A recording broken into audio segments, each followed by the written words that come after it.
आज की खबर ने यह साबित कर दिया है कि हमारे हुक्मरान अक्सर व बेशतर अपने नाअहल वज़रा और मुआविनीन की गलत मुशावरत से अक्सर औकात अपनी औकात से बढ़कर फैसले करते हैं और फिर उन्हें शर्मिंदगी और नदामत का सामना करना पड़ता है।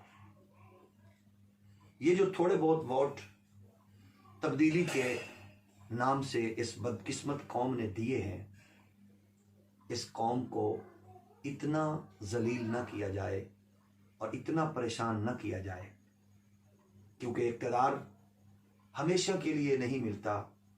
इसकी मुद्दत बड़ी मुख्तसर होती है और बाद अज़ इक़्तिदार या दुआएं नसीब होती हैं या फिर लानतें मुक़द्दर बनती हैं।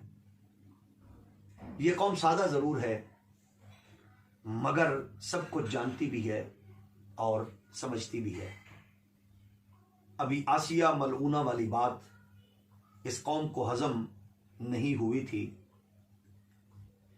कि गुर्बत व पसमानदगी की मारी हुई कौम के 27 अरब लगाकर एक मखसूस तबके को खुश करने की कोशिश की गई। अभी ये बात भी पुरानी नहीं हुई थी कि 3rd क्लास माहिर इक्तिसादियात आतिफ कादियानी को अपॉइंट किया गया। अभी ये बात भी कौम भूली नहीं थी कि इस मुल्क का साबिक काजी उल क़ज़ा अपनी ख्वाहिशात और शोहरत के लिए दिन रात एक करके फैसले करने वाला और कभी डैम के नाम पर पूरी कौम को चूना लगाने वाला साकिब निसार और हाल ही में ज़िल्लत और रुसवाई का तमगा अपने नाम करने वाली एक मुआविन खसूसी जो दुश्मनाने दीन व मिल्लत और गद्दाराने अकीदा ख़त्म नबूवत से $1 लाख का चेक वसूल करके अपना मुंह काला और पूरी गैरतमंद कौम के मुंह पर तमाचा रसीद करते नजर आते थे। हैरानगी इस बात पर हुई कि इक़्तिदार लाखों वोट लेकर इक़्तिदार में आने वाले हाकिम आखिर क्या वजह है कि करोड़ों पाकिस्तानी मुसलमानों की फिक्र की बजाय उन्हें सैकड़ों कादियानियों की बड़ी फिक्र है और उनका दर्द उन्हें सताता है।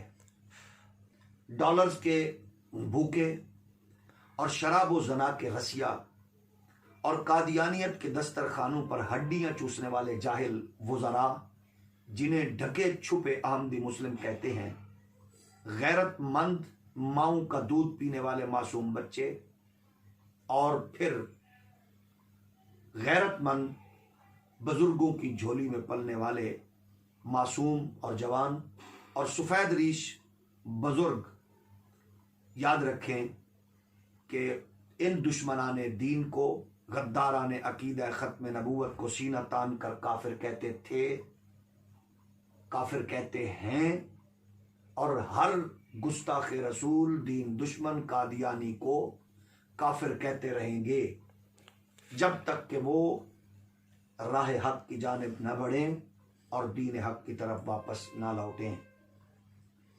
बात बिल्कुल सीधी सी है। जो इस पाक वतन के आइन को और मेरे आपके आका मौला की ख़त्म नबूवत को नहीं मानता, वो पाकिस्तान के मुसलमानों के नज़दीक कुत्ते से भी बदतर है।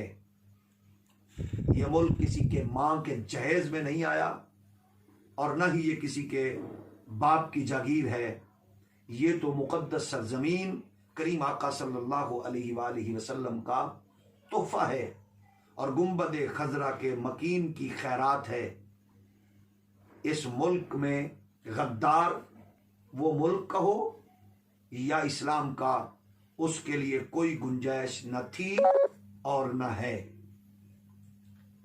अगर बात अक़लियतों की है तो फिर सुने, इस मुल्क में लाखों ईसाई मौजूद हैं, लाखों सिख मौजूद हैं, हिंदू मौजूद हैं। हमारी गलियां, मोहल्ले, मार्केट्स, स्कूल्स, कॉलेज सब कुछ मुश्तरका है। एक दूसरे के सुख में दुख में बराबर के शरीक होते हैं।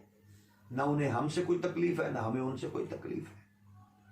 लेकिन दुश्मनाने खत्म नबूवत के लिए ये पाक सरजमीन ऐसे ही है जैसे कुत्ते के लिए घी। इस पाक सरजमीन के तहफ़्फ़ुज़ के लिए कुर्बानियों का एक तसलसल मौजूद है। वो मिलिट्री हो या सिविलियन, हर एक ने अपने जानों का नजराना पेश करके इस धरती माँ के तहफ़्फ़ुज़ का हमेशा हक अदा किया है। और जहां तक नजरियाती सरहदों की हिफाजत की बात हो तो उलमाओ मशाइख की कुर्बानियां भी रायगां नहीं जाएंगी। दुनिया जानती है कि मेहराब व मिंबर के वारिसीन ने, मुस्तफ़ा करीम अलैहिस्सलाम के दीन के चौकीदारों ने अपनी औकात से बढ़कर हुजूर की इज्जत व नामूस की हिफाजत का हक अदा किया है और कर रहे और करते रहेंगे। बात ये बड़ी सादा सी है, अगर हुक्मरानों ने इस तरह के खेल खेलने हैं तो फिर इस आजिज समेत लाखों उलमा व मशाइख को मार दो, अहले इल्म को तहे तेख कर दो, वारिसीन मेहराब व मिंबर को मौत के घाट उतार कर हमारे घरों को मसमार कर दो, हमारे बच्चों को ज़िबा कर दो और हमारी ज़बानों को काट के अपनी मर्जी के फैसले करते फिरो। जो तुम्हारे जी में आए उससे फ़ायदा ये होगा कि तुम्हारे गैर मुल्की आका और सरपरस्त भी खुश हो जाएंगे, और उससे बड़ा फ़ायदा तुम्हें यह भी होगा कि तुम्हारी राह में रोड़े अटकाने वाला भी कोई नहीं रहेगा। कादियानी न दीन से मुखलिस है ना पाकिस्तान से, और दुनिया इस बात को बखूबी जानती है। और बिलखसूस मिर्ज़ा मसरूर की ये बकवास आज भी सोशल मीडिया पर मौजूद है कि उसने कहा कि पाकिस्तान में मरकज बने ना बने, अलबत्ता आइन ज़रूर तब्दील होगा। नाअहल हुक्मरानो, तुम्हारी नीच हरकत से महसूस होता है कि तुम्हारी डोरियां किसी और के इशारों पर हिलाई जा रही हैं। बहरहाल हम ये वाजे कर देना चाहते हैं कि हमारी सांसें जब तक बाकी हैं, हमारे वजूद के अंदर चलने वाली सांस जब तक है, हम जिसका खाते हैं उन्हीं का गाते हैं और गाते रहेंगे। हमारी जिंदगी का एक सांस करीम आका की इज्जत और नामूस के पहरे के लिए है। तो जाहिर है जो जिसका खाता है उसी का गाता है। हम तो हुजूर का खाते हैं, हुजूर का गाएंगे। हमें गालियां दो, हमें बुरा कहो, जो मर्जी कहो, खुद कहो या अपने पालतुओं से कहलवाओ, खुद कहो या लंडे के अंग्रेजों से कहलवाओ, खुद कहो या मोमबत्ती आंटियों से खराफात उगलवाओ, हमें उससे कोई सरोकार नहीं है, कोई परवाह नहीं है। हम हुजूर की इज्जत और नामूस के लिए कल भी मैदान में थे, आज भी मैदान में हैं। लेकिन ये बात याद रहे कि जो हुजूर की इज्जत को ना माने, हुजूर की इज्जत और नामूस पर जो कोई कलाम करे इस तरह का और पाकिस्तान के आइन को तस्लीम ना करे, वो किसी तौर पर हमें बर्दाश्त न था, न बर्दाश्त है और न हम बर्दाश्त कर सकते हैं।